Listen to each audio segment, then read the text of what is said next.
Jackson was determined to change Washington and America, and he did so with lightning speed. The first major piece of legislation that he recommended and got passed was the Indian Removal Act of 1830.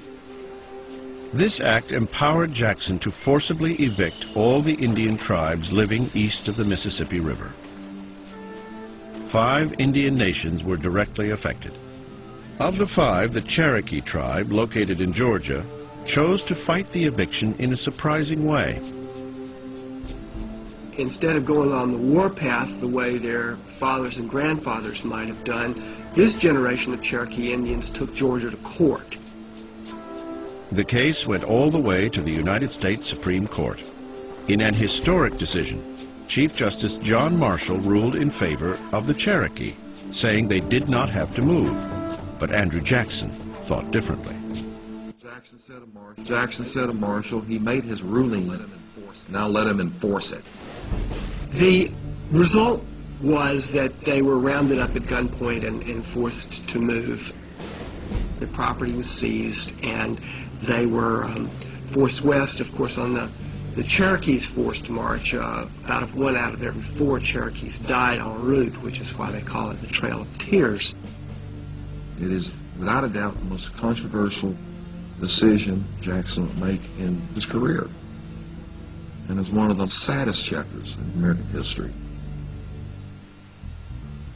Soon after issuing the Indian Removal Act, Jackson faced a dangerous issue that threatened the fabric of the Union: the South Carolina nullification crisis. South Carolina was angry about the high federal tariff on imported goods, which helped New England at the expense of Southern planters. In response, South Carolina declared it had a right to nullify the federal tax. The person who articulated that theory of nullification most clearly was John C. Calhoun, Vice President of the United States. Jackson might have been more amenable to the argument that the tariff was too high, but he hated Calhoun because he thought he was a personal enemy, and Jackson thrived on personal enemies.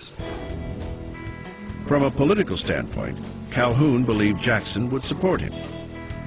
They were both Southern planters, but Jackson's personal hatred of Calhoun precluded any political sympathy. Instead, he responded with force. Jackson threatened to have a civil war. He threatened to raise an army, go into South Carolina, hang John C. Calhoun from the first tree. Calhoun was said to have been genuinely scared for his life. But fortunately, cooler heads prevailed. South Carolina backed down, and Congress modified the tariff. As for Jackson, he made it clear that he was the supreme leader of the nation, and that the Union was not going to fly apart under his watch.